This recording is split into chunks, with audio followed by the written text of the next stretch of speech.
എല്ലാവരും സുഖമായിട്ടിരിക്കണമെന്ന് വിചാരിക്കുന്നു. നമ്മൾ ഇന്നുണ്ടാക്കാൻ പോകുന്നത് പപ്പായയും മുളപ്പിച്ച ചെറുപയറും ചേർത്തുള്ള ഒരു ഹെൽത്തി തോരനാണ്. അതിനായിട്ട് ഒരു പാത്രത്തിലേക്ക് 2 ടേബിൾ സ്പൂൺ വെളിച്ചെണ്ണയാണ് നമ്മൾ എടുത്തിട്ടുള്ളത്. അതിലേക്ക് 6 ചുവന്നുള്ളിയും 1 കുടം വെളുത്തുള്ളിയും ചതച്ചെടുത്തത് ചേർത്ത് കൊടുക്കുക.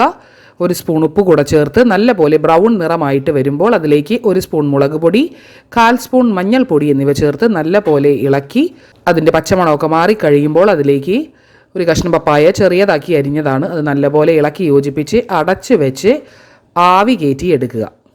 അതിലേക്ക് മുളപ്പിച്ച ചെറുപയർ വേവിച്ച് വെച്ചിരിക്കുന്നത് ചേർത്ത് കൊടുക്കുക. അത് 1 പിടിയാണ് എടുത്തിട്ടുള്ളത്. അത് ചേർത്ത് കൊടുക്കുക. 1/4 മുറി തേങ്ങ ചിരകിയതാണ്, അത് ഇട്ട് കൊടുക്കുക. 1 തണ്ട് കറിവേപ്പില എന്നിവ ചേർത്ത് നല്ലപോലെ ഇളക്കി യോജിപ്പിച്ച് ഒന്നുകൂടെ അടച്ച് വെച്ച് ആവി കയറ്റി എടുക്കുക. രുചിയൂറും പപ്പായ ചെറുപയർ തോരൻ തയ്യാറായി. ഡീറ്റെയിൽഡ് ആയിട്ടുള്ള റെസിപ്പി ഡിസ്ക്രിപ്ഷൻ ബോക്സിലുണ്ട്. അഭിപ്രായങ്ങൾ കമൻറ്റ് ചെയ്യുക.